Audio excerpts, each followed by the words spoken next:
देखिए, आज हम जीव विज्ञान में बहुप्रभाविता के बारे में बता रहे हैं कि कुछ जीन ऐसे होते हैं जो एक लक्षण को प्रभावित करते हैं, लेकिन उसमें से कुछ जीन ऐसे होते हैं जो एक से अधिक लक्षणों को प्रभावित करते हैं।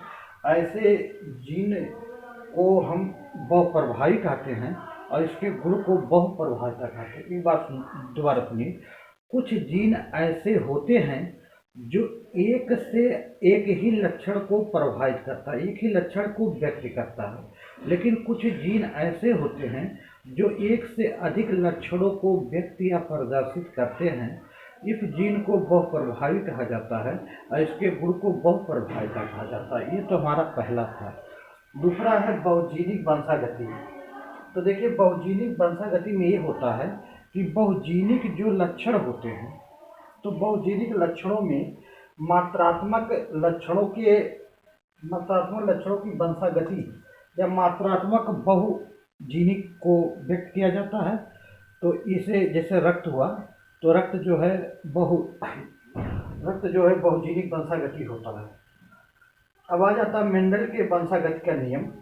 तो मेंडल ने देखिए, मेंडल ने एक संकर संकरण और द्विसंकर संकरण के आधार पर जो नियम दिया उसे मेंडल की वंशागति का नियम कहा जाता है।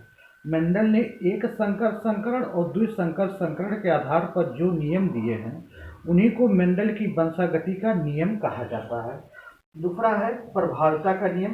देखिए, प्रभाविता में क्या होता है, जैसे हम दो विपरीत जोड़ी लक्षणों को लेते हैं तो उसमें से एक लक्षण जो है अभिव्यक्त मतलब प्रदर्शित होता है और दूसरा लक्षण जो है अप्रभावी रूप में रह जाता है। तो अगर हम विपरीत लक्षण को ले रहे हैं, एक उसमें शुद्ध विपरीत लक्षण दिया जाता है, तो उसमें से एक लक्षण जो होता है प्रथम पीढ़ी में प्रभावी हो जाता है, अर्थात स्पष्ट दिखाई देने लगता है, और एक लक्षण क्या होता है अप्रभावी के रूप में रह जाता है। इसे मेंडल की प्रभाविता का नियम कहा जाता है। दूसरा पृथक्करण। तो देखिए, ऐसा होता है, पृथक्करण का मतलब ये होता है कि जब आप लेंगे मतलब विपरीत लक्षणों वाले दो युग्मकों को आपस में संकरण कराया जाता है, तो उसमें से कुछ लक्षण ऐसा होता है जो छिपा हुआ प्रथम पीढ़ी में था वह द्वितीय पीढ़ी में अलग अलग क्या करने लगता है, अभिव्यक्त होने लगता है, अर्थात दिखाई देने लगता है। तो उसे हम मेंडल का पृथक्करण का नियम कहा जाता है। देखिए, पहला पीढ़ी प्रभावी होती है, दूसरा पीढ़ी पृथक्करण होती है, और तीसरा क्या है, पारकर्मण। तो पारकर्मण वह प्रक्रिया है जिसमें वायरस के द्वारा डीएनए का एक जीवाणु से दूसरे जीवाणु में प्रवेश कराया जाता है। पारकर्मण वह प्रक्रिया है जिसके द्वारा वायरस के द्वारा डीएनए को एक जीवाणु से दूसरे जीवाणु में प्रवेश कराया जाता है। इस घटना को हम पारकर्मण कहते हैं। अगला क्या आ गया, जीनोम। तो जीनोम किसे कहा जाता है? देखिए, जीनोम क्या है, जीनोम आपका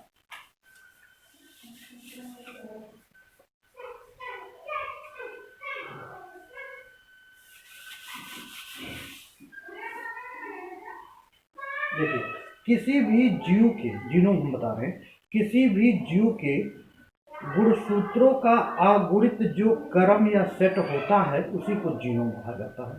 जीनोम क्या है, किसी भी जीव के गुणसूत्रों का अगुणित क्रम को ही हम क्या कहते हैं, जीनोम कहा जाता था, जीनोम कहा जाता है। तो इतना हमारा जीव विज्ञान में महत्वपूर्ण पॉइंट था, इस पर हमने वर्णन किया है। इसको